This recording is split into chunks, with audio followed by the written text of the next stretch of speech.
Hey, Mike, Brian got me some good candidates. Yes, So already have I have two people ending with Ariel on March 31st, so they may transition right over to you. nice.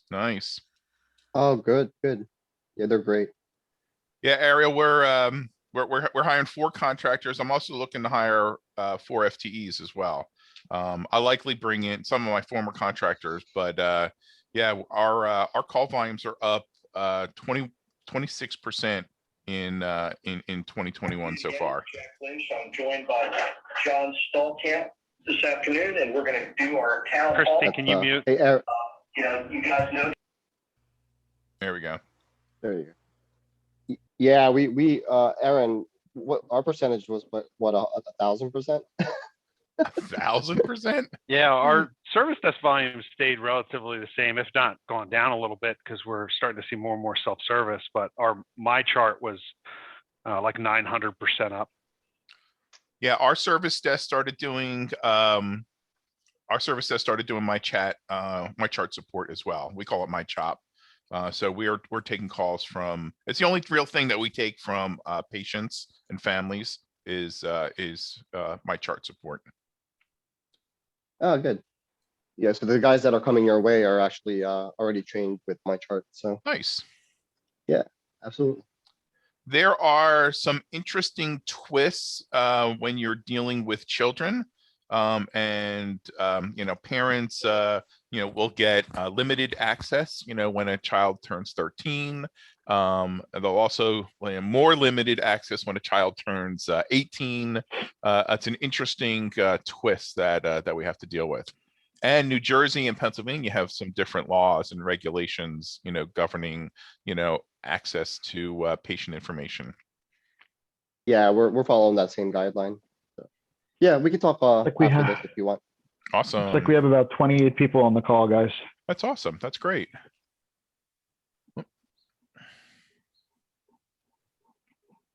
Jason, I sent you a couple of candidates as well. Yes, one reached out to me already, and I'm gonna have to check on our summer internship, see where things are there, because I submitted, like I know at least 4 or 5 people that submitted for our summer internship program. Good. How many did they hire typically?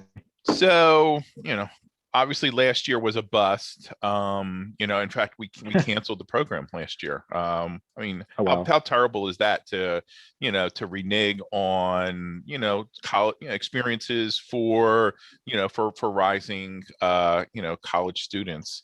But the year before we had 18, and that was up from the year before that was 15. So I think we'll do 10 to 12 this year. Nice. And it'll be a mix. I mean, the service desk is certainly going to get at least 1, maybe 2, and but there's other opportunities as well. Some I know our data analytics teams like to bring in a summer intern. There might be some assistant or associate, like business analyst kind of stuff. But we really like to support the summer internships. Yep, the pay scale is kind of crazy too. I know that a couple of companies that are out there that are hiring the Drexel co-ops, their pay rate is $35 an hour for no way undergrad. 35 an hour for undergrad. Wow. Juniors and seniors. It's not an internship though. Interesting. I say this as an alum. Mm-hmm. Well, Yeah, I am a Drexel alum, right? as well, and I remember. Me too. One of my co-ops, I think, paid like $8 or 10 to $9 15 an hour. maybe? I was paid really for happy. I paid for a year of school out of my co-ops. Yeah, you could do that when because my undergrad was 87, so and I did pretty good in some of my co-ops. So we're all Drexel alumni on here. You say you graduated in 87? I'm a class of 87. Yeah. Okay. Class 93 and 94. 99 here. Okay. Yeah, I got my master's in 97. I see some Greek letters on that jacket you're wearing in there. Me? You talking about Thought I me? saw someone with, Eddie. no, It's not probably you. me. Someone Yeah, else that's- popped up. Yeah, that's my fraternity, Mega Yes. Psi Phi fraternity. Yeah. There you go. I was Delta Sigma Phi. Was that I on Drexel was- campus? That was Drexel's campus. Okay. And I was a Pi Kappa Phi. Pi Kappa Phi, was that Oh, blue and very white? good. Blue, white, and gold. Yep. Okay. Some Yeah, reason we I were in the remember that. house. We were in the house that was, so Lambda Chi was 34th and Fountain. We were the next house in. We were 3405 Fountain. Okay. Powelton Pizza. Fountain Pizza.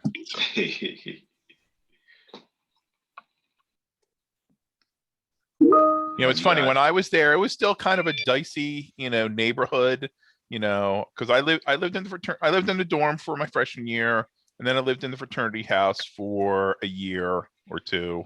And then I lived at 36th in Hamilton.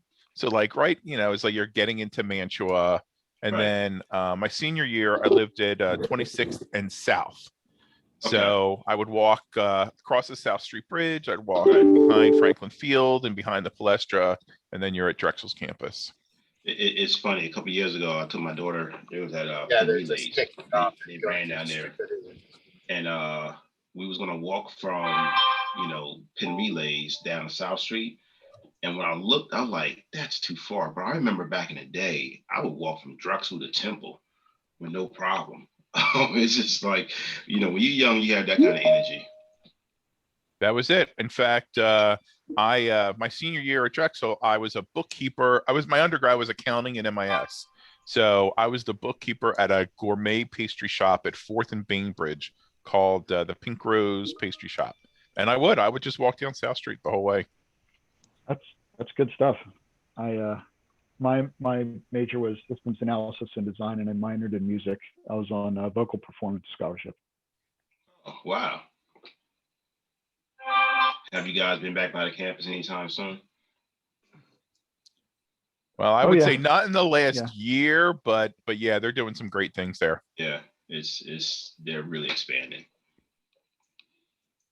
They always ask for money, that's for sure. Yeah. When I was there, Drexel was still considered a pretty reasonable school. I mean, I think my tuition might have been $5,000 or $7,000. I don't know if that was a year or a semester, but it was pretty reasonable. It's very expensive now. Yeah. We were just looking at it a couple of days ago. Yeah, the prices are crazy for Drexel right now. Yeah. Yeah, my girlfriend's daughter got in there for next year, and they did give her money, but it's an expensive school now. Yeah. And I remember when I went, part of the reason I went there was A, co-op, and the ability to earn real money at co-op, Right. and see the fact that they did offer me some scholarship for my first 3 years. Yeah, and like you guys said earlier, you got co-op in really good companies and got some really good information in your resumes, and you made some really good money. Yeah. Absolutely. I mean, I would still recommend Drexel to somebody, Yeah. minus how expensive it is. I do think you get a good education, and, the co-op program, is a big differentiator. Obviously, you have to want an urban campus, which I did, and I like, but, some people, it's not for them. Right. Mhm. Jason, it's Good about stuff. 10 after, and it seems like the What do we pace coming got? in has slowed down. If you want to get started. 35. There we go. That's awesome. Okay, well, we might as well get started here. So I'd like to welcome everybody to our March chapter meting.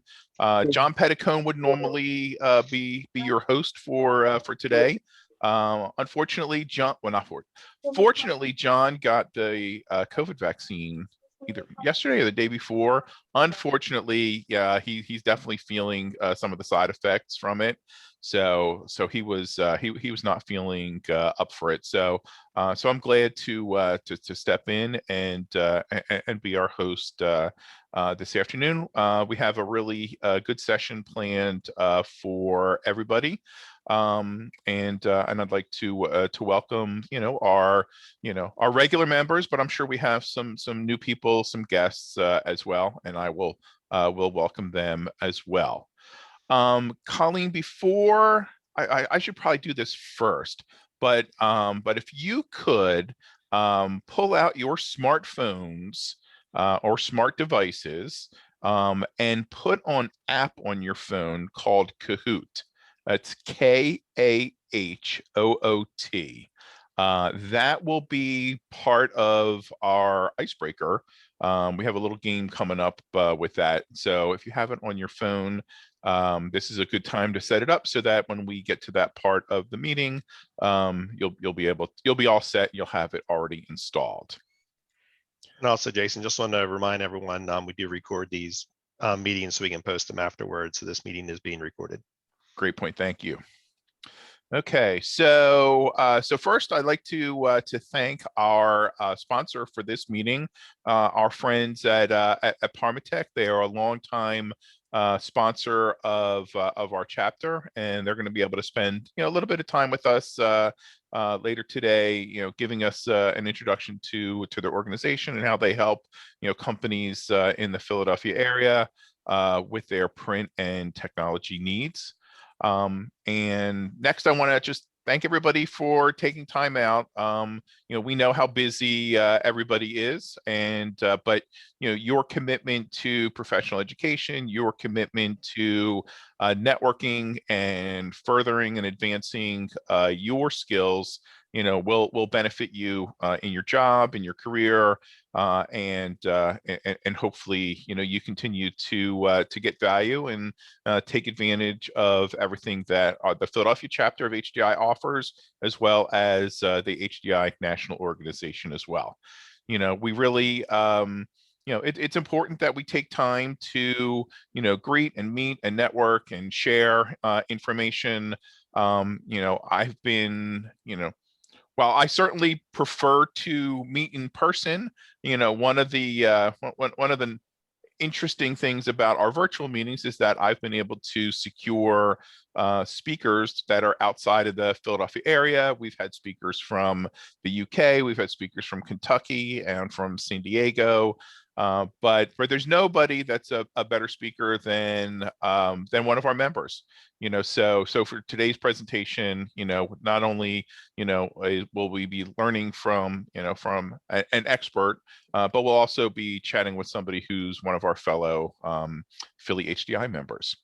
So continue, to support HDI, continue to support, your colleagues, and whatever certainly I can do to help you, whether you need some advice on what we're doing here at Children's Hospital, or with our size organization, we're always able and willing to help each other.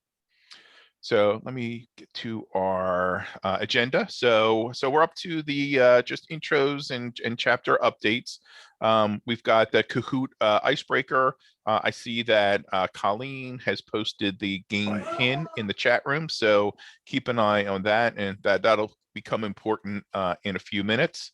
As I mentioned, we've got one of our fellow chapter members, Nick D'Amico from Jefferson, is going to be talking about a recent HDI audit, talking about their findings, what the experience was like, and how they use that as a guide to making improvements and enhancement to their support capabilities.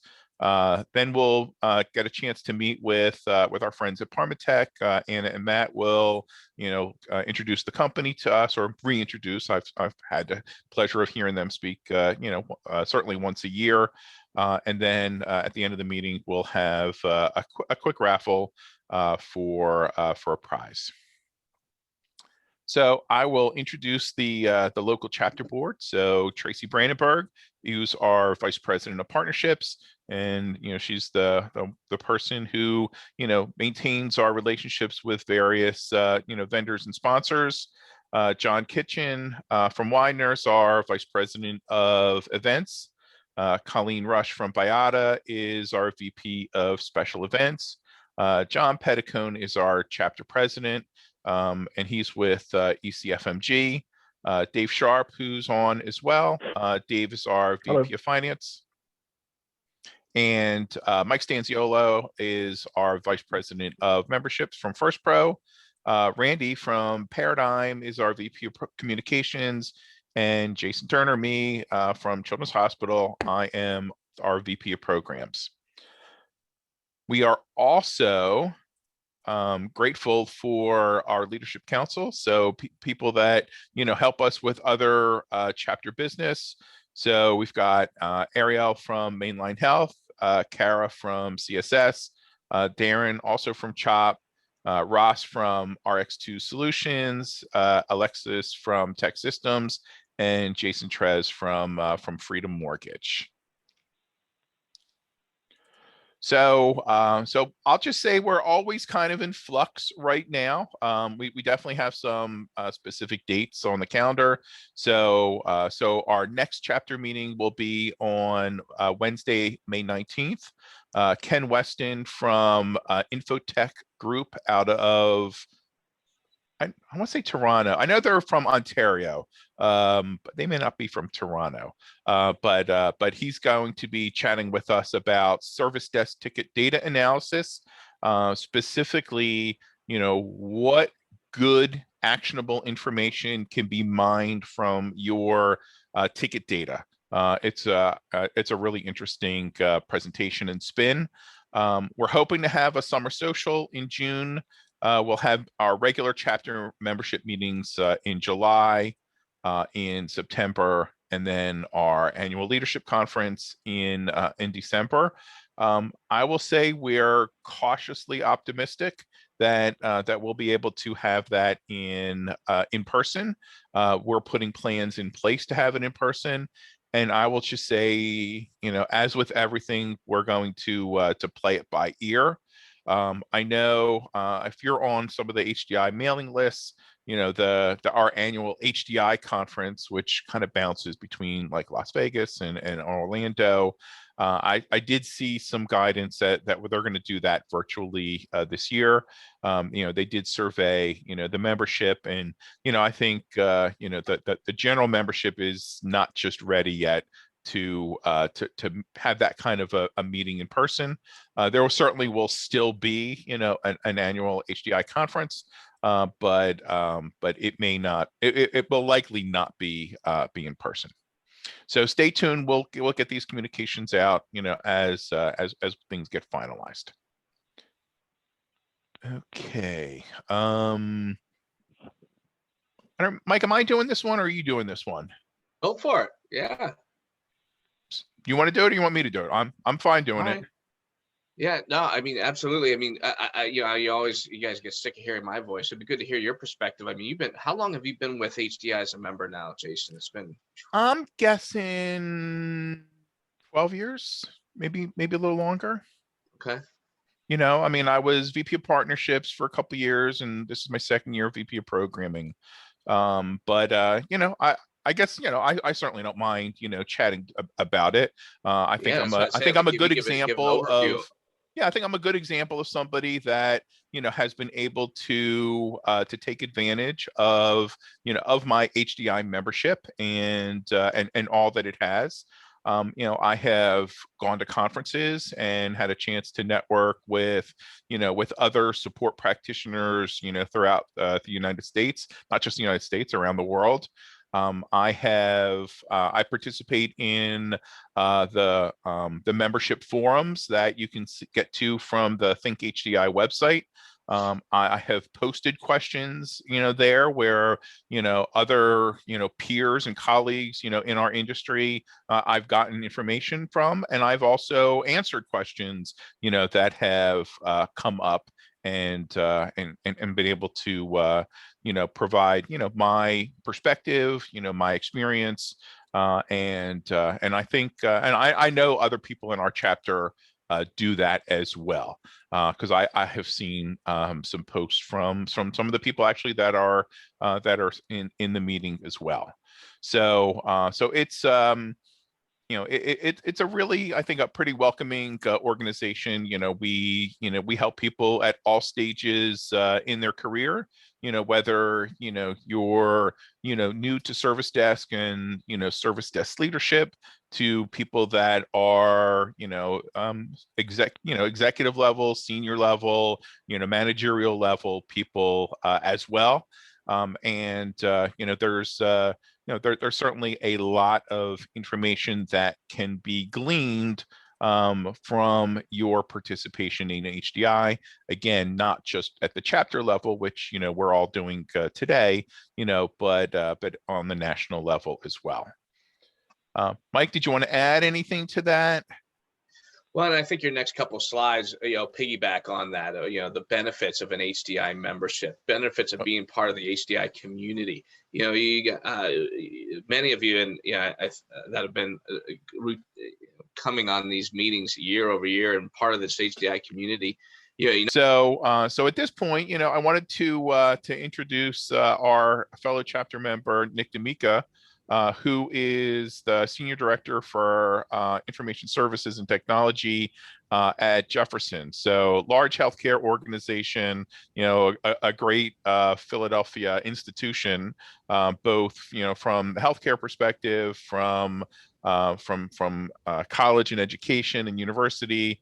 So Nick had gone through an HDI audit in the last year. And, when I thought about, what I think our chapter, would like to know is like, how can we continuously improve? How can we, improve our operations? And, sometimes, it's, little nips and tucks, here and there, but sometimes, you kind of want to look at things, from a completely different perspective. You want to look at things holistically, and Jefferson, made an investment, and went through the formal HDI audit process. So now that the audit is done and he's actually had a chance to to digest the findings and to come up with a roadmap for how Jefferson can improve things, I thought it would be great for for our members to hear how what their HDI audit journey was. What were their lessons learned, and and I can't think of a better person to share and represent that than Nick D'Amica. So if everybody would welcome Nick. Nick, we're going to let you share your screen, and you can certainly throw some questions in chat, and I'm sure Nick will take some questions at the end as well. Yeah, absolutely. Thank you, Jason, and good afternoon. It's nice to meet everybody, and I appreciate you taking the time to be here today. Like Jason said, I'm Senior Director of IT Customer Service at Jefferson.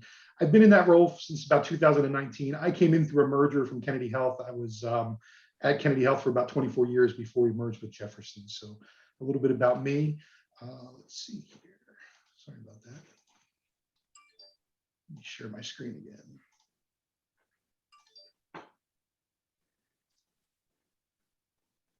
Can you guys see my screen? There we go. Yeah, we got it. Okay, gotcha. Sorry about that. So just a quick overview of what I'm going to talk about today, give you a little bit about Jefferson, tell you a little bit about the HDI support standard, why we ended up doing that, talk about the methodology HDI used to do our assessment, discuss their recommendations and gaps and how we translated that into an action plan, talk a little bit about our outcomes, and then, of course, if you have any questions. So Jefferson Health, we have 14 hospitals that was formed after mergers with Abington Health, Area Health, Kennedy Health, and McGee Rehabilitation. So it was a little bit of a chaotic environment when I came in. We grew from 3 hospitals to 14 in just a few years. So a very quick merger and acquisition spree happened there. Jefferson University is 10 schools, 10 colleges, and 4 schools. This was formed with the merger with Philadelphia University out in East Falls. So we're no longer just a medical school. We also have, general arts and sciences, engineering, architecture, and that. So the mergers brought us to about 8,200 students. Altogether, we have about 58,000 users that we support. Yeah, our mission is to improve lives, right? We're reimagining healthcare, education, and discovery to create unparalleled value. And our values are: we put people first, be bold and think differently, and do the right thing. And I can honestly say, having gone through the pandemic, this rang true throughout that. Less than 1% of staff across Jefferson acquired COVID on the job. They really spared no expense with PPE and doing the right thing. So it was just seeing those values in action during the past few months was very telling to me. So this is what customer service looks like at Jefferson. Our help desk is branded as the Solution Center. That's the help desk function. It supports healthcare, academic, as well as the patient portal. Client services is our desktop support function. So they're doing mainly break fix and, again, healthcare and academic portals. And then we have a deployment arm. They do all of our Macs, our end user device deployments, renovations, and construction projects. This year has been interesting because we're rolling out Epic to our northern hospitals. So we just went live about 3 weeks ago with 5 hospitals and 245 ambulatory sites on Epic. So we were doing all that deployment and changeover kind of in the middle of all this pandemic. So it made for an interesting time. That's our scope of services. Basically, we're pretty busy. We do about 400,000 tickets a year through the help desk, 90,000 service requests, 33,000 desktop incidents. And like I said, we have about 55,000 users that we're supporting. The main takeaway here is that the growth over the years, right? So we merged in fiscal year 18 and 19 with the other entities. You can see we observed 89% growth there, and then 32% last year. And then, it's going to be even higher this year with COVID. We're still trying to get our channel mix right. We're very phone heavy, and part of our assessment was to try to figure that mix out for us. So when I first took the role, I came in and did a very quick assessment and realized we were way over on the left side here. We were very reactive, right? We really didn't have an operational plan. There was no long-term plan. There was no integration plan for how do we take 5 hospital help desks and desktop services groups and combine them into one. There was really no process. The users had very inconsistent experiences, not only based upon what campus they were calling, but also within the campus, there was inconsistent process. We were very reactive to changes. There was very little change management. There was little measurement metrics and really limited process automation. And obviously our desire was to get to business centric, but we set our initial goal just to try to become proactive after a year. So that's the why. That's why we brought in HDI to help us do an assessment and determine where we were and create a roadmap. So the HDI support center standard consists of 8 categories here. 5 of them are considered enablers and 3 of them are the results. And this leverages the frameworks such as ITIL and KCS that are widely known, right? And one of the reasons we did this, when you're doing information security, you're looking at NIST for maturity models, or clinical applications, you're looking at HIMSS. That's why we ended up turning to HDI, because they had a solid maturity model that had been around for a while, and it was going to help us gauge our performance. So the 5 categories that represent the enablers are leadership, strategy, people management, resources, process, and procedures. And you're ranked on those on a scale of 1 to 4, right? You've just started. There's been some progress, but it's limited, considerable progress, and then fully achieve and optimize. And then the 3 categories that represent the results or performance are people satisfaction, customer satisfaction, and then of course performance results. And these are a little bit more cut and dry. These are typically measurements, right? So you're either measuring it or you're not. You're making progress or you're not, and you're consistently meeting your goals there. So leadership is, how are you enabling your employees to move forward? Are you inspiring and motivating them? Is everyone marching in the same direction? Strategy and policy is really, how are you tied into your organization's values and concepts of quality? Are you marching in the same direction of the organization? Are your goals aligned with the organization goals? And most importantly, are you bringing value? People management, again, are you creating an environment that promotes motivation so that folks are performing at their peak? Resources are all the tools that we need in order to achieve our goals and objectives. Process and procedure, goes without saying. People satisfaction, again, there's a lot of focus on people here. Satisfied people lead to satisfied customers. Customer satisfaction, the perception of the customer about your support center. and your ability to meet their expectations. And then performance results, all that data you're collecting, and is it actionable, and are you using it? Are you measuring your progress, identifying trends, and comparing it to goals and benchmarks? So the methodology HDI used, and I can't say enough about John Custy. He was the person from HDI who came in and did our assessment. He was very fair in his assessment, but he also was very, very thorough and found stuff that I wouldn't even think of. So, it was 4 stages, right? The pre-assessment survey, on-site interviews, on-site observation, and then on-site review of tools and process. So the pre-assessment site survey kicked off, it was an overview of the HDI Support Center standard that we just talked about, overview of the methodology, a review on policies and procedures, and then the logistics of everything. So, that was all done remotely. We were able to upload all of our policies and procedures to a secured shared drive so that John could review everything coming into the survey.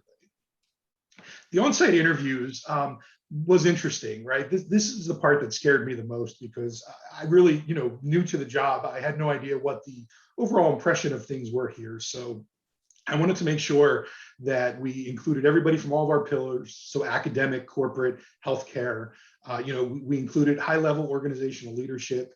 We included managers from IS&T support groups, as well as members of those support groups. So our Epic team, our applications teams, infrastructure, architecture.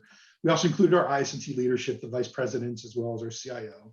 And then we included analysts, as well as our desktop leadership, and then technicians. So interviews lasted, anywhere from 30 minutes to an hour. We did not participate in those interviews. We wanted to get, a really solid understanding from these folks, and didn't want to sway them in one way or another. So it was just HDI, John Custy, doing those interviews.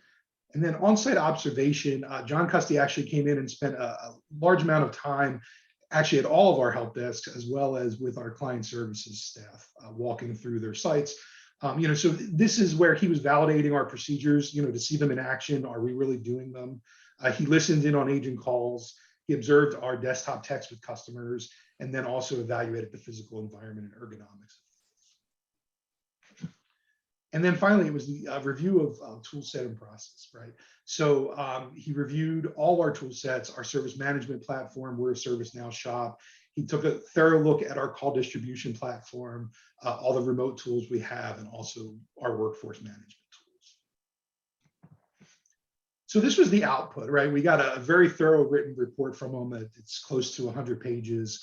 There was an executive presentation which he gave to our CTO and CIO. And we took that information and we made an action plan and a continual improvement plan. So the assessment report really contained an overview of his methodology, the explanation of the support center standard, our ranking of maturity on all those standards, a gap analysis, and the recommendations. So we took that, we translated the recommendations into our strategy. Annually we do integrated strategic and financial planning. So we used his findings as an input to that process. And then we also selected 4 areas of focus, with strategy and policy embedded throughout.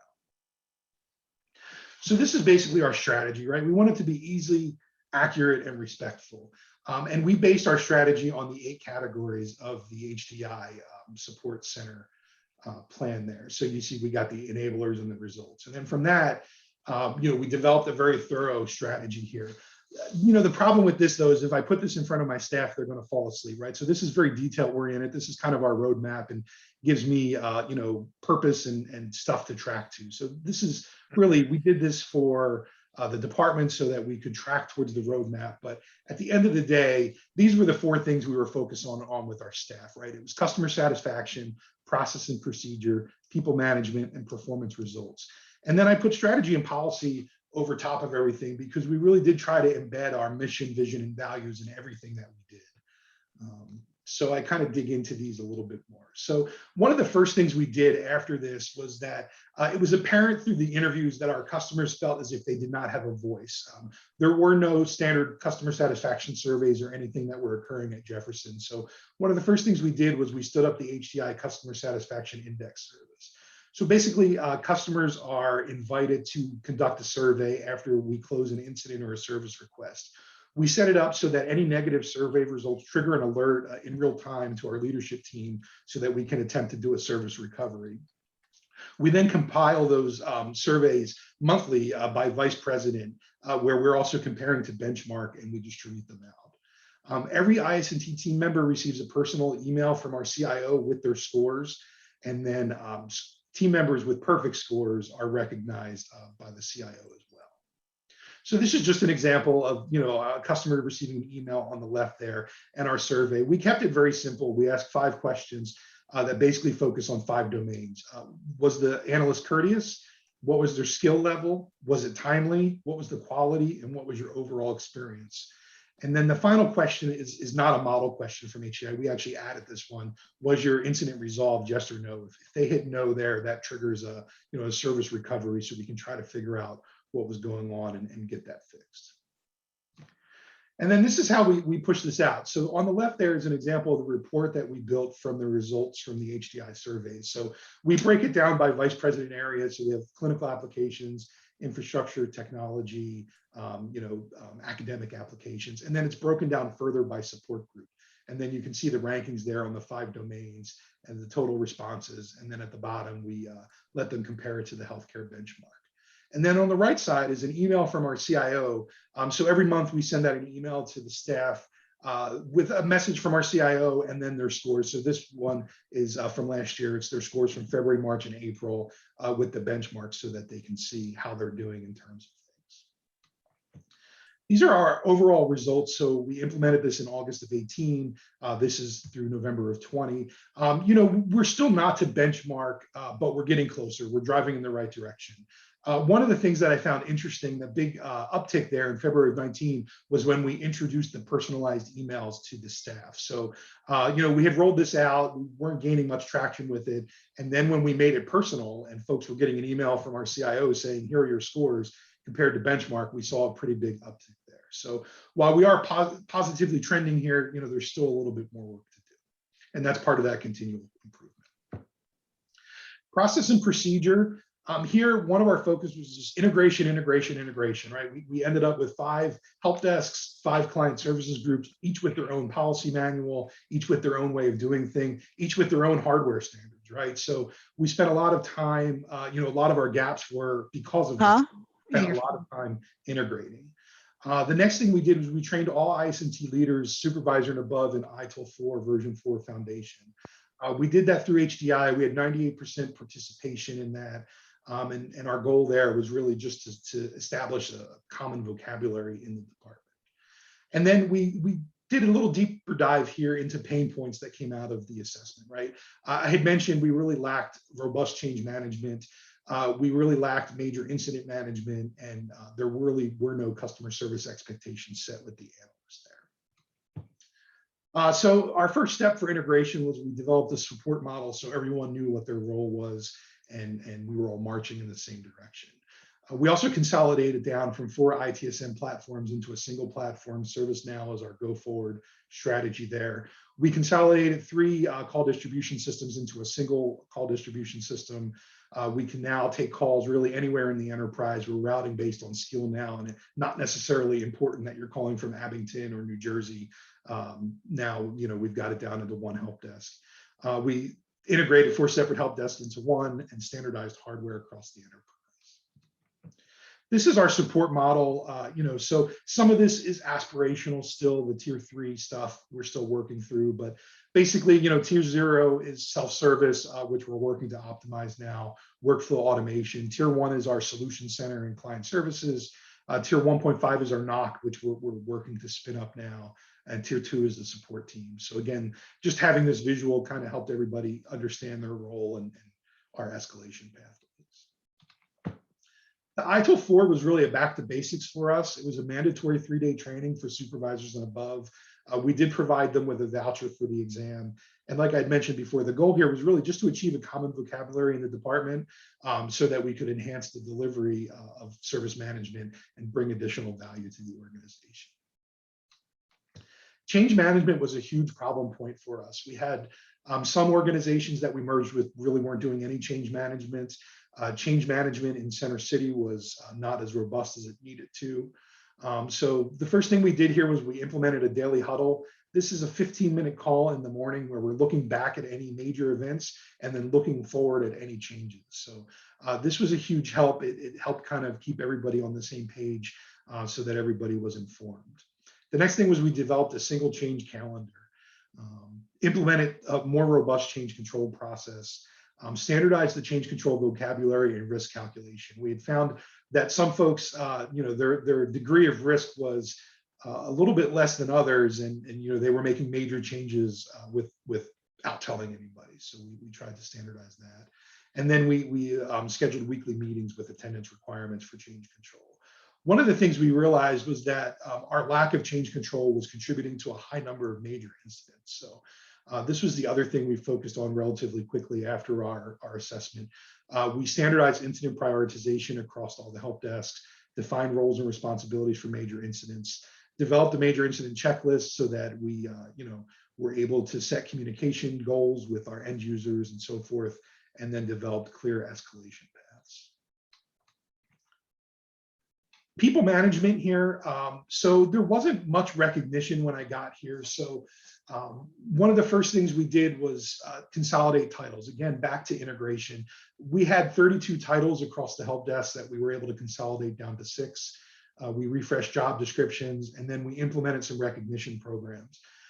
Customer recognition. So if customers email us and say what a great job somebody did, we make a real big deal out of it. We end up giving you a gift card to Wawa or the cafeteria, and we socialize that email. We've got a wall of good emails that we pay stuff up to and make a big deal.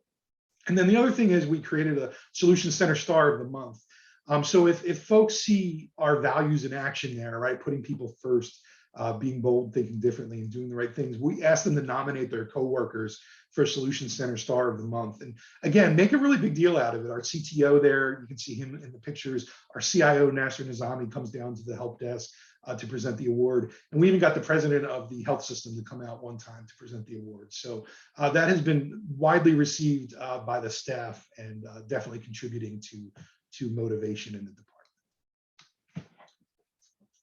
Next thing is performance results. Like I said, when I got here, we really weren't measuring much, certainly not setting any goals. So the first thing we did was we came to establish some goals, SMART goals, right? Specific, measurable, attainable, relevant, time-based. We developed a monthly dashboard. Our monthly dashboard is relatively thin. I didn't want to just put a whole bunch of numbers on here that really didn't serve a purpose, right? So our dashboard really has only about 6 or 7 elements now, and those elements are what we're working on towards our goals. And then we're big on benchmarks, so we're pulling benchmarks from either HDI or Gartner, to do a couple things, right? We want to be able to set a higher bar, demonstrate that we want significant change, and show everybody what we're striving for. So this is just a snapshot of our monthly dashboard, right? We have our intake volume, we have our average speed to answer, abandonment rates, service levels, first contact resolution, which we break out based upon the call type, our customer satisfaction metrics, and then major incidents. These are really the 5 initiatives that we have a really keen focus on right now. Average speed to answer. So when HDI came in, one of the things they focused on was workforce management. There really wasn't much workforce management. We had a schedule that had probably been in place for 5 years before I got here. There wasn't a lot of thought put into staffing to volume, certainly not a lot of thought put into proactively staffing based on events going around. So we were able to reduce the average speed to answer from 12 minutes to under 30 seconds in about 3 months, just by implementing more stringent workforce planning, right? Coordination of breaks, coordination of lunch, scheduling based upon need as opposed to just having a schedule. So that was a tremendous win for us when we did this. Our CIO was getting probably 2 to 3 calls a week with complaints regarding the Solution Center when I first started.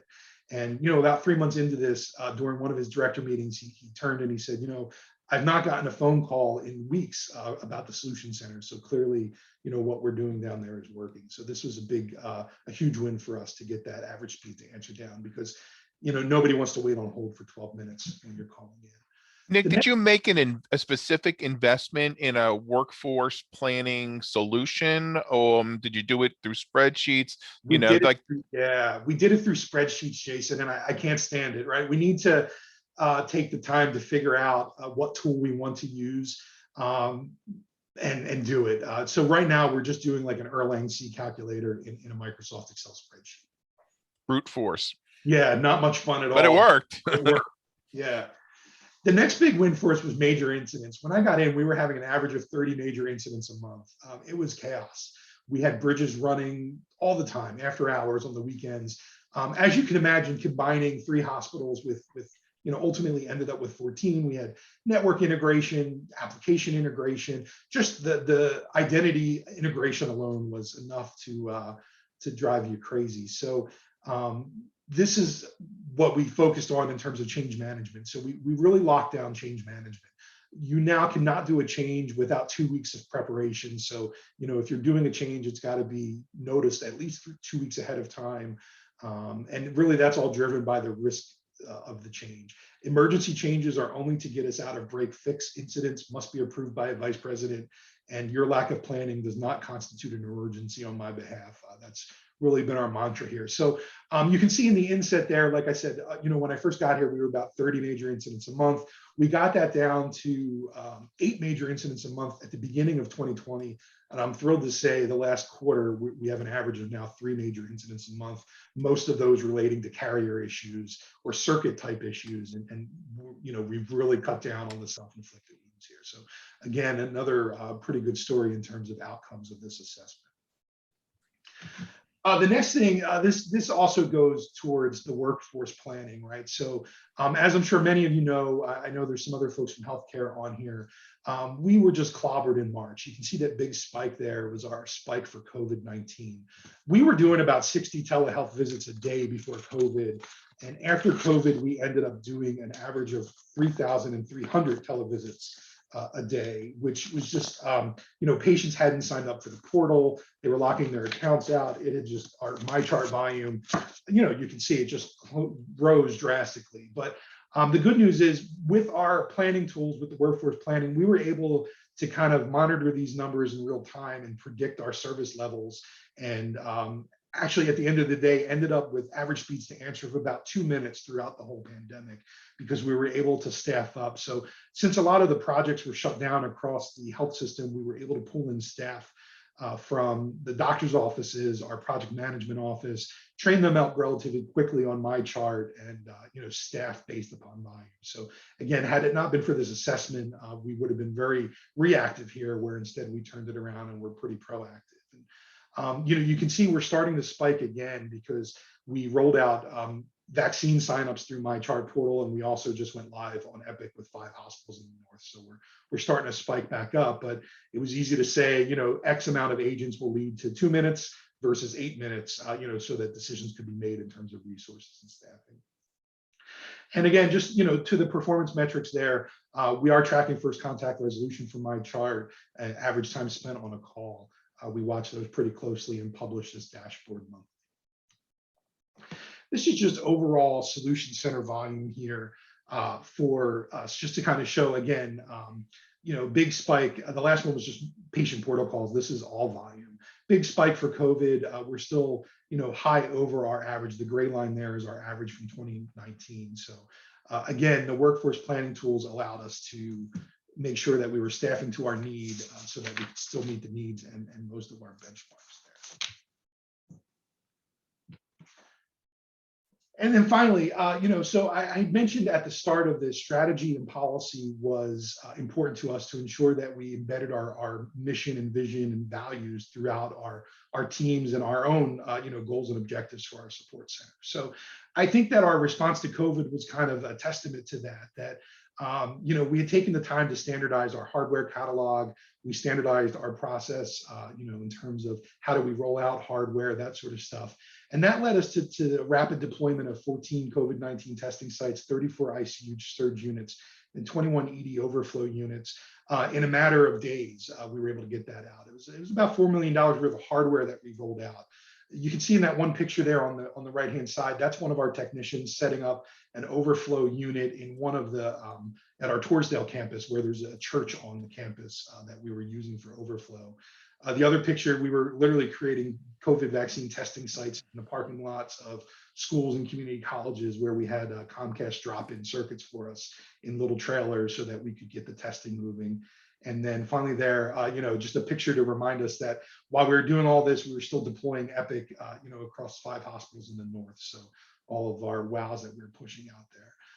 Simultaneously, we were able to transition 75% of our employees, faculty, and students to work from home. So prior to COVID, Jefferson was pretty traditional, did not have much work from home. And suddenly, literally within a weekend, we had to transition everybody to work from home. So had it not been for the work we did with the assessment, trying to identify those gaps and clean things up, I don't think we would have been as successful here as we were. So just overall, we were able, with doing this assessment, we gained a deep insight into our support center that was paired with actionable recommendations. It helped us to better deploy our resources. I told you the big wins in my mind here was our reduction of hold times, the elimination of major incidents through the use of change management, and then our nimbleness and the ability to bring value to the organization at a time of crisis. As the organizational goals were pivoting because of COVID-19, we were able to quickly pivot our goals and help support them. And that's pretty much it. I'm a quick talker, so I got through that a little bit quicker than I thought, but I'm happy to connect with you, my email address, my LinkedIn, and certainly happy to answer any questions you may have. Well, Nick, that was great. I could tell that that you were honest and open, to John Custy and going through the process. I think I'll throw my video on too. It's sometimes hard to, shine a light on things that, that you may not be, really happy with or really proud of. And, but I'm sure that your team, your organization, appreciated, being candid and, and upfront and honest, so that, everybody could, achieve the goal of, making improvements. Yeah, been through lots of surveys before, but this was one. John Custy's legit, right? He demanded evidence of everything that you talked about. So he, was, like I said, very thorough and really helped us dive in here and get a lot of stuff fixed. Still a lot of work to do, but definitely moving in the right direction. Yeah, in the chat, I threw John's LinkedIn connect. He's always a really good guy to connect with. I put in the customer sat index, the link to the HDI CSI page for that, which I've actually implemented, not at CHOP, but at another organization. And, the ability to do benchmarking, with peer organizations, whether it's, healthcare, whether it's, similar size, number of calls or number of people, really gives you some good perspective. Mhm. I also threw in the chat the very inexpensive workforce modeling tool that I've used many times in my career to get away from spreadsheets. So for $100, it's the best $100 you'll ever spend, and it's called CC Modeler. And I've used it many times in my career. So that's my hint for you. Yeah, I appreciate that, Jason, because like I said, the spreadsheets aren't much fun, not at all. So does anybody have any questions? This is a great chance to to ask Nick. Yeah, I do. This is Louis Marcassani from CAI. I wanted a nice presentation, Nick. I wanted to ask you, how long did it take to perform the survey, in calendar days? Was this 3 months, 2 months, 5? Now, we had it done in a matter of weeks, Louis. So we initiated online. The first couple meetings were just by phone to get all the logistics created. John was only on site for roughly about 3 days. We did 2 separate surveys. We chose to do the help desk survey first because that's where our immediate need was, and then we brought him back to do the desktop survey. So for both surveys, he was on site probably for 3 days for each, and then he ended up coming back to do the final presentation. And we had periodic calls through both, but I think altogether it was probably about 60 days to get it wrapped up. Okay, thanks. Yeah. For your CSI surveys that you're sending out, it looked like based on that screenshot, you were sending out to the service desk as well as other assignment groups. Do you send out those surveys to all assignment groups? We do, yes. And do you have them all at 100% or 30%, or how are they structured? We're doing them all at 100% with the exception that you don't get more than one serving in a day. So it really just depends on luck of the draw if your group is the first one to close with that client or not. Okay, good. And do you do that for incidents only, or are you doing requests? We're doing requests as well. Good, thank you. Yep. Hey, We have about a 10% return rate there. So I understand industry norm is about 14%. One of my struggles there is we drill into people's heads, don't click an email link, don't ever click an email link. And especially with people getting more savvy using our logo for spam, we did have a tough time getting folks to click that link. We actually ended up having a banner put on it saying that, it was okay. And we did a lot of education for it. hey, Nick, this is Eddie from BB Healthcare. How you doing, Eddie? I'm doing good. Great presentation. A lot of nuggets. So it seemed like you guys did a couple of things. Combined some service desks, did some HDI training, did some idle training, implemented surveys, combined some things, and standardized some things and went through COVID. So with that, how do you guys what did you do first? I know you had to combine some things first, but when did you squeeze the HDI training and assessment into this whole process? Yeah, so training is still a big gap for us. So we did the HDI assessment first to kind of give us a baseline of where we were with our maturity. From there, we started integration. So we folded in all of our help desks. Really, what drove that was consolidating the ITSM platform. We had ServiceNow. ServiceNow was our go forward platform. We had Footprints places. We had some other homegrown systems in other places. So consolidating everybody to that one platform, and we did that in waves, was really what brought the help desk together. And then from there, we had intentions to start. We did the ITIL training in January of last year, and then we were going to roll right into training everybody on customer service through HDI, but then COVID hit. And unfortunately, our volumes have been terrible. So we've really not been able to finish that training. So we were just talking with HDI. We're going to pick it back up in the summertime here. So the training and setting expectations on basically troubleshooting, how to talk to a customer, that sort of stuff is lagging. So that's coming up soon. But our priority really was integration from a cost savings point of view, right? We were paying for all these platforms that we didn't need. And also I was driving integration to get everybody to one call platform so we could leverage capacity in different places. So like I mentioned, it doesn't matter where you're calling from. It's all going to one phone system now, and we're routing calls based on skill. So what kind of customer service training you guys going to use for your service desk to be able to talk to customers? We're keeping it pretty basic. So John Custy has gone through the HDI analyst training, and we've pulled out pertinent sections specifically on how to talk to people, how to question people, how to do service recovery. There are pain points right now.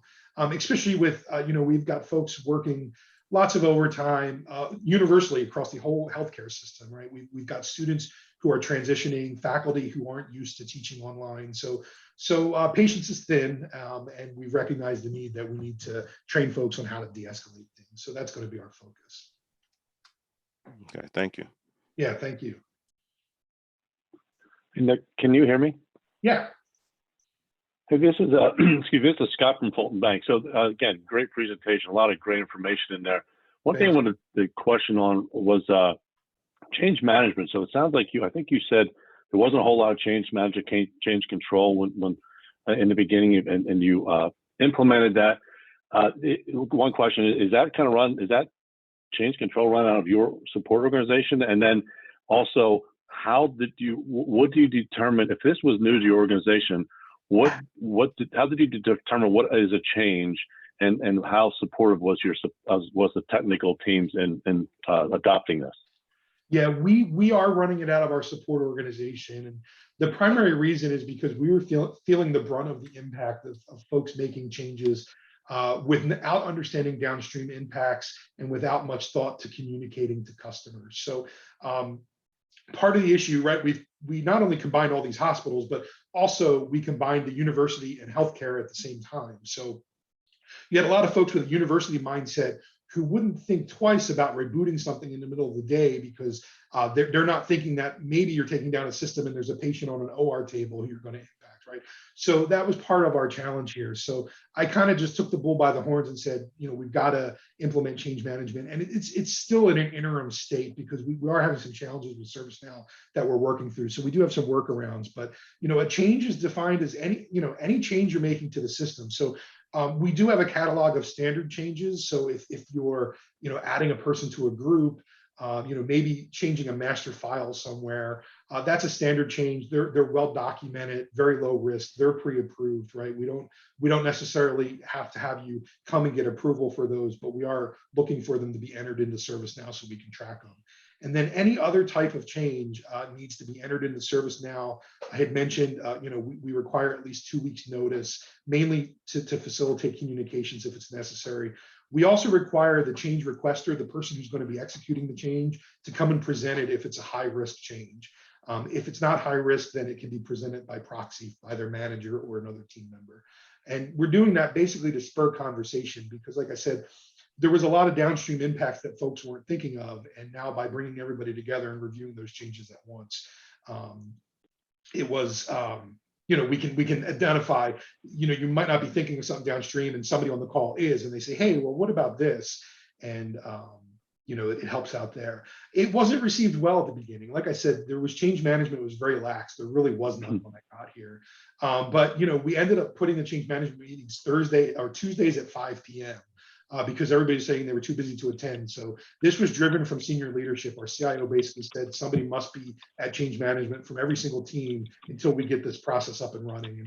And after about 3 weeks, it was up and running and we were able to move it to better hours. We now do it Wednesdays at 10. But once folks realized that this meant business, we were not approving changes and then they were missing deadlines, folks kind of bought into it much quicker.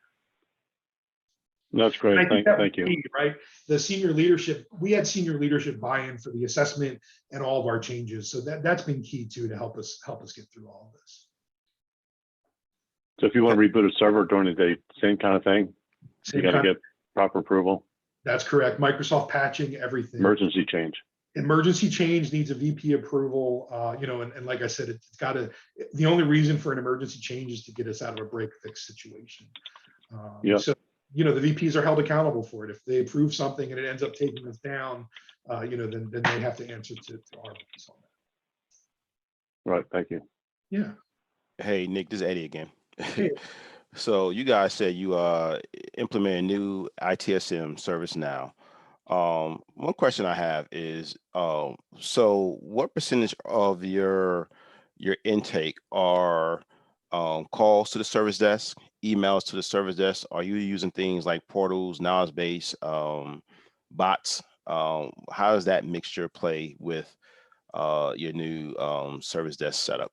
Yeah, so our channel mix is not very good right now. We are very phone heavy. It's interesting because it's really based upon entity, right? So New Jersey is very email heavy, where Center City is very phone heavy, and the North is very self-service heavy. So it really just depended upon the culture of the organization. So right now, the majority of our stuff, about 68% is coming in through phone, right? The most expensive, longest way you could do it.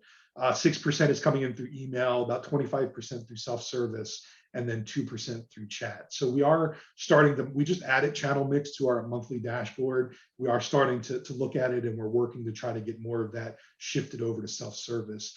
I had mentioned we have multiple catalogs right now. We're trying to optimize and make it a little bit easier. The other problem right now, 49% of our service requests come in as other, right? High touch, low value kind of stuff for my group to do. So we're working to get those catalogs tweaked up and better for the customers to find it. Thank you. Hey, Eddie, you had asked a couple minutes ago about customer satisfaction training. I threw a link in the chat board here. I'm not sure if you're familiar with LinkedIn Learning, but there's some really good content there. I put one. This course is taught by Jeff Toyster. So I've seen Jeff speak at an HDI conference before. So he's a real thought leader in it. It's about an hour and a half training class. You have to pay for LinkedIn Learning, but I found out something kind of interesting. If you have a library card with the Philadelphia Free Library, which is free, and it's free if you live in Philly, but also if you work in Philadelphia, because you pay city wage tax if you work in Philadelphia, you can get free access to all LinkedIn Learning trainings. And everybody on my service desk has it. And there's about 10 classes that we like our new analysts to go through. So just a little tip. Thank you. That's good to know. See how we can swing that. You know, we're now in Delaware, so see if we can swing something like that. I'm not sure. It's not too expensive for a subscription, but free is always better. Yeah, you're right. Okay. Any other questions for Nick? Thanks, everybody. I appreciate the time today. Nick, of course, we wished it was in person, but so glad that you were able to spend some time. I know we've been juggling trying to get this on the books, but it seemed like this was the right time. And now that you have a more lessons learned, I think the presentation turned out maybe even better. Great, thank you. Okay, thanks a lot, Nick. We'll catch up. Take care. Okay. So with that, I think our friends from Parmatech joined as well. So at each of our membership meetings, we like to have a vendor spotlight. And this month's meeting, it'll be from our friends at Parmatech. Anna, are you on? Do we need to? We might need to make you a presenter. I'm here. So Jason, this is Matt. Hey, I'm Matt. actually going to be driving the Oh, good. PowerPoint, so you can just make me a presenter. Yeah, and I'm here, Jason. I'm going to get myself off of, here I am. I'm just going to start it off, but I don't need the screen. Matt's the one that's going to need the screen. Great. Give me a moment here. Sure. Here we go. We're all getting very comfortable with this virtual world, aren't we? Isn't it crazy? We're a full year in. You know what? I don't think I am. I guess I am a co-host. Matthew may be able to just grab the screen. Can you guys see my screen? We can, I just yeah. went ahead and tried to share it without Yep, any changes. Yep, so there you we go. You're good. You're good to go. All right. Go ahead, Anna. How are I'm you? good to go as well. Good. Good afternoon, everybody. I wanted to say hello to the HDI Philly community. I hope all of you and your families are doing well. I think that there's an advantage to virtual, although we're probably all kind of tired of it, especially on a day like today, because nobody had to go out in the pouring rain. That's always a good thing. My name is Ana Fernandez Parmet, and I am the president of Parmatech Incorporated. And first of all, I do want to say thank you to Tracy for inviting Parmatech to be the vendor spotlight for today's meeting. We have been supporting HDI Philly as a sponsor since I think 2015. So we're very happy to do that. So I just wanted to give you an introduction, and then I will be handing it over to Matt. So Parmatech, for those of you who do not know us, is a certified woman-owned and minority-owned business that provides industry-leading office equipment solutions and services. We were founded in 1991, and we have been serving the greater Philadelphia region and the surrounding areas for 30 years. Our actual anniversary was in January of 2021. So it's 30 years strong. And these are just so you can see on your screen, self-explanatory. I'm not going to read them to you, but some of our key partnerships include the companies that you see on the screen. And then if we move along, so these are just a sampling of our key customers that we wanted to show that the HDI Philly community would be familiar with. I think some of these organizations are actually members. So just wanted to kind of spotlight where you would have, knowledge of these customers. And with that, I am going to pass the presentation on to Matt Parmet-Ramonco, who is our VP of Operations, and he's going to take you through our products and services. Hey everyone, I appreciate the opportunity to present. So I'm just going to take you through a really brief overview of some of the different areas where Parmatech can help. I'll open it up to questions at the end if anybody does have any. So I'll try to move through this as quickly as possible just to give you a flavor. And then if anybody has any questions, like I said, you can ask after, or if we'll send the presentation to Tracy afterwards. I'm sure that it will be dispersed. And then if you have any follow-ups individually you'd like to make offline, please feel free to do so. So Parmatech goes back like Anna said, 30 years. We started off just providing like remanufactured toner and then break fix for printers and multifunction devices. And we have developed into a full service managed print services company. That is our core capability there. So we will work with our larger clients to keep their print fleets up and running in a standard like service and supplies automation type model, which many of you are probably familiar with in your larger organizations. And there are also several managed print services providers that are HDI Philly sponsors. So I'm sure you guys are all intimately familiar with that at this point. So we do have a focus on going beyond managed print services into the digital transformation world. So working with our customers to help them digitize processes as much as possible, especially now in the world of COVID, where you don't necessarily have as easy access to a physical printer or those shared copiers that you might have in a more traditional workflow. So working with our customers to kind of bring their processes into the digital world and bridging that gap between the physical and digital world. So as I kind of alluded to, the MPS space is a continuum, and we help our customers kind of navigate that continuum. So you might start on the left side here, where you are in more of a traditional just cost per copy agreement. You might have some automated fleet management along the lines where you might be able to configure devices to your security settings based from a cloud basis or from a centralized basis. So you're not going around to each individual printer or configuring or hitting each web page for a printer individually. So we help you automate that. And then we also get into the print management world where you might have seen badge printing. So you're going to use authentication to try and control what's printed. We can get into content security. So you're controlling what is printed. So in a healthcare environment, maybe you don't want any social security numbers to be able to be printed by certain people, and also prevent certain information from being sent outside your firewall. So helping you to meet those goals and just evolve your transition from just print to really taking control over your whole document lifecycle. These are just some examples of some ways that you can enhance the standard copier experience. So as you all know, you're all familiar that a copier or printer is way more than just something that puts ink on paper. They're full computers. They're very enhanced computers, which is one of the reasons that they're frequently a target for hacking or for an intrusion into your network, because there's a lot of capability there and it's not always guarded. But one of the advantages there is that you can also use it as similar to an app store. So you have a lot of apps that can enhance your phone experience. You also have a lot of apps that can enhance your print and copy and scan experience. So you see some examples of some type of applications that are helpful in workflows.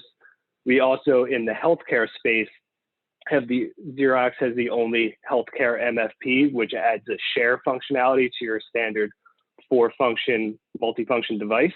So that enables you to send data directly between EMRs in different healthcare organizations trying to get fax out of the equation and scan to email and other insecure sending. So it's that interoperability that many organizations are trying to achieve. And then you see some other examples of applications here as well. So moving on to another area of focus of ours is interactive technology. So we've seen this a lot in K through 12, but in higher education as well, and also in the business world. So really this is about enhancing the experience in a classroom or in a conference room. So you have a few different options here to choose from. There's the standard IFP 50 series, that's 20 points touch, it's infrared touch. It's a great product at a very low competitive price point. And then in our corporate and then higher education customers, we do occasionally see the 70 series is more popular over there on the right. And the major differences there are that it's capacitive touch, so it will emulate the same experience you would get on your iPhone or iPad as far as the touch responsiveness. You also have a built-in IoT sensor. You have a few different options to choose, or less options as far as sizes go, but it is a much more robust product on a technological standpoint. But for the budget buyers and for 95% of our customers, the 50 series, it meets all of their needs and then some. The piece that goes along with the interactive hardware is the software. And one of the reasons we chose to partner with ViewSonic is because they offer free and powerful software that comes along with their interactive hardware. And this is really important right now, especially in those environments where you still have hybrid learning going on, because it will enable you to facilitate that experience so teachers can mark up and they can install this software, whether it's on their IFP, whether it's on their laptop, their Chromebook. You can run this from anywhere, and it enables you to offer lesson plans to students both in class or that are at home. So it really enhances the Zoom experience to give the teacher markup tools that they would be used to using in a classroom, where they had a smartboard, chalkboard, whiteboard, whatever the case may be. And along the lines of what we just discussed there, one of the big issues we've seen, especially since COVID started, is audio quality when it comes to virtual meetings. If you're in a conference room or a classroom, somebody that's not really close to that microphone has a very difficult time being heard virtually, especially if internet connection is an issue. So we've partnered with a company called Nareva that offers these audio conferencing systems that offer phenomenal audio quality. So the HDL 300 system, which you kind of see some pictures of here, uses microphone mist technology. So it is 12 omnidirectional microphones in the speaker bar, which actually creates a set of virtual microphones. I believe it's just over 8,000 virtual microphones in that space. And you kind of see that illustrated on the left there, the microphone mist. So no matter where you are in the room, you can be socially distant. You can have people in the corner. It's to pick their audio up seamlessly, and it delivers a great audio experience. And then it's also a speaker bar as well, so you can have that the incoming audio broadcasted and everybody could hear it. So we have one of these in our conference room. I've tested it out. I've stood in the corner and faced the wall and whispered, and you can hear me over the Zoom meeting. And it's quite incredible. And you see the Nareva console there on the right. That is to make it easy for IT admins to manage a whole fleet of these. If you do have them in a bunch of classrooms, you can manage firmware updates and all those kinds of things. And installing or attaching a device to the console does actually extend the warranty from 2 years to 3 years. And that is really all I have for you today. Like I said, we wanted to keep it brief just in case there were any questions. So I will open it up to questions now. And as I said, we will try to get this presentation out to you if anybody would like to follow up offline.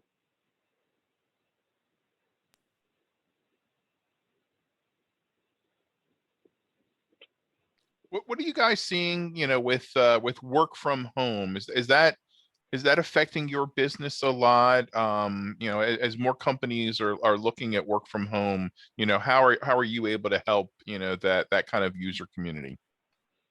Absolutely. On the print side, one of the challenges we've had is that companies are trying to gain control over what printing is happening at home. So maybe at the beginning of the pandemic, you might have already had a printer in your home office and you just start printing to that, and then you're asking for reimbursement and all those types of things. We do have software that can help you track what users are doing. There are mobile print options so that you can print to, if you have somebody in the office, like you're in that hybrid environment, you can print from your home office and get it to come out there and have somebody pick it up. So there is a lot of flexibility on that, and it's using print management software to just discuss what it is you're trying to do in this remote environment, and we can help you achieve that. And on the collaboration side, as we said, we do have those software tools that work in conjunction with Zoom to just make annotating and everything a lot easier. So those are the major two things we've seen, because print volume as a whole has really gone down. And one of our differentiators has been that when we do manage print services contracts, we tend not to bundle in any pages with that. So if you're not getting hit for a base charge on a machine that you're not currently using, if your print volume is down in that office environment, you're not going to be charged for prints that you are not making.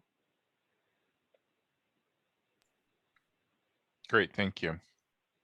Sure. Anybody else?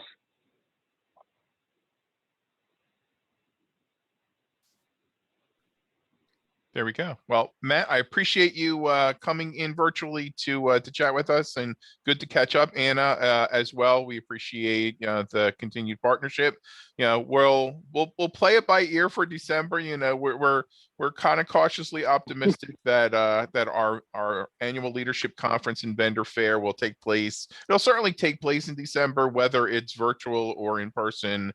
Is still kind of up in the air, but fingers crossed, by December, we can all be in person and enjoying each other's company and meeting our vendors and, getting some great content from knowledgeable speakers.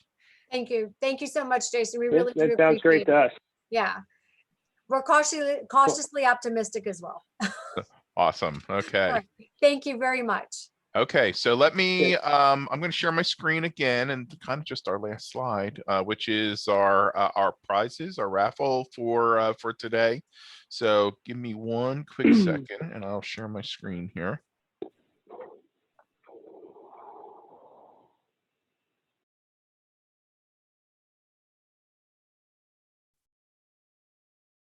Coming up. Here we go. Nope. Here we go. And Alexis, are you on? I am. Good afternoon, everyone. And Jason, is it 1 or 2 gift cards today? I'm feeling generous. Let's go 2. All right. So the 2 winners who have been randomly picked for $25 gift cards for today's meeting is Jean and Dolores Kingston. That is awesome. Yep, I will. I don't have my video on. Congratulations, Jean and Dolores. Do we have their contact info so we can reach out and send it to them? Yeah, if Jean and Dolores, if you could put your email, you can send it right to me in the chat, and then we'll make sure that you get those emailed over to you. Congratulations. There we go. That's awesome. Okay, so we will end things for today. So our next meeting is May 19th. I already have one speaker lined up. I'm trying to bring another one in as well. And we will catch up soon. Everybody be safe. And get your vaccine when you can. Thanks, Jason. Thanks, everyone. So long, Thanks, everybody. Take care. Bye, everyone. Miss y'all.